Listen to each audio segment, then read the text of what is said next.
বগুড়াবাসী, hello বগুড়াবাসী, hello বগুড়াবাসী। আজকে 5টার সময় জানাজা ছিল, কই জানাজা কই? বাটপার হিরো আলমের জানাজা কই? আমি কিন্তু গতকালকে বলছি যে এই বাটপাড়াটা মানে কি পরিমাণ একটা মিথ্যু, ঠিক আছে? ও একবার মরা নাটক করতেছে, একবার হার্ট অ্যাটাক করতেছে, একবার বলতেছে যে মানে কত যে নাটক করতেছে। আমি শুধু আপনাদের এতটুকুই বলবো, এটা বাটপার। রিয়ামণি, তুমি ওরা 309 একটা মামলা করে দাও, দেখবো যে ওর বাটপাড়ি জীবনের সব বাটপাড়িগুলো শেষ হয়ে যাবে। ও জীবনে মরবে না। এবং হচ্ছে যে আমি একটা অনুসন্ধানের খবর পাইছি, যে কোনোভাবে রিয়ামণিকে সে নেবে, নিয়ে হচ্ছে রিয়ামণিকে মেরে ফেলবে। এর ভিতরে এইরকম একটা জেদ আছে। এই জন্য আমি বলি, এই বাটপাড়ের কথা কেউ বলবেন না। আজকে একটু আগে একটা নিউজ দেখলাম যে গতকাল দিছে জানাজার খবর, আজকে দিছে আবার হাড়ে রাখে। তার মানে কি এটা বাটপার,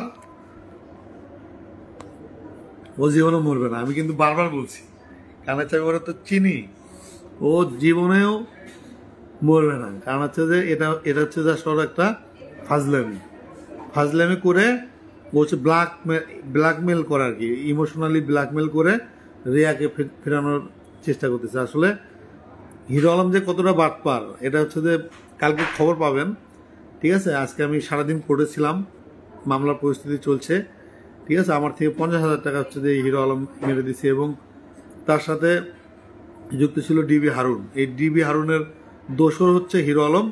এই জন্যে এই হিরো আলম এবং ডিবি হারুন এই দুজনকে নিয়ে আজকে সম্পূর্ণ কাজ করে আসলাম।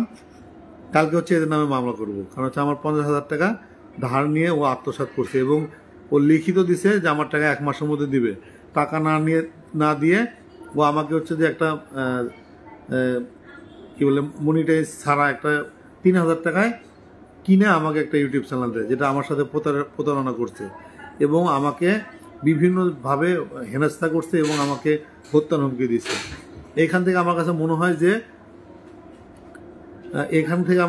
হয় যে এটা আইনের নেওয়া উচিত। এবং ডিবি হারুনের সময় ও বিভিন্ন থানায় পুলিশ টুলিশ দিয়ে আমাকে ভয়ভীতি দেখাইছে, কারণ ডিবি হারুন হচ্ছিল শেখ হাসিনার দোসর ছিল। এই জন্যে শেখ হাসিনা হচ্ছে প্রথম আসামি, 2 নম্বর আসামি হচ্ছে ডিবি হারুন, এবং 3 নম্বর আসামি হচ্ছে হিরো আলম।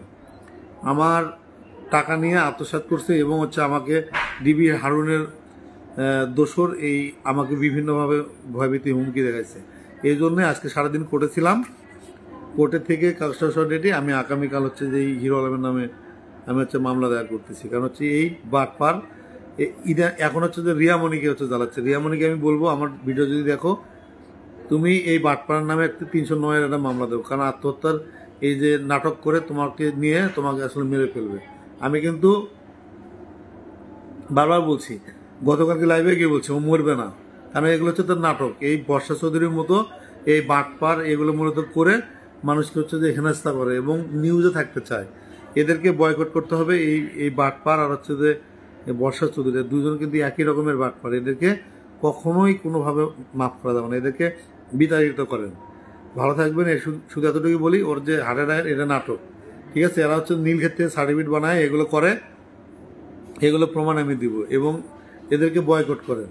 ওরা গতকালকে বলতেছে যে মরে যাবে, জানাজা আজকে বিকাল 5টায়, আজকে বিকাল 4টায় এসে ঘোষণা দিল হার্ট অ্যাটাক করছে। তার মানে কি?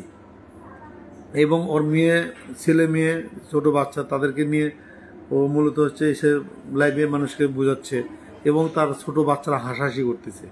তার মানে এটা হচ্ছে একটা নাটক। ওর জীবনও মারা যাবে না, এবং এই নাটক থেকে ওকে আসলে বিতাড়িত করা উচিত।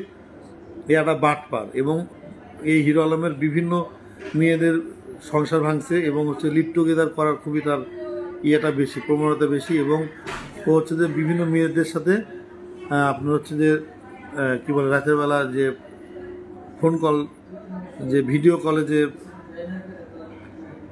কলে সেক্স ভিডিও, এগুলো কিন্তু দেখবেন সময় টিভিতেও আছে। আমি বারবার বলবো, এই হিরো আলমকে বয়কট করেন। হিরো আলম একটা বাটপার, ঠিক আছে?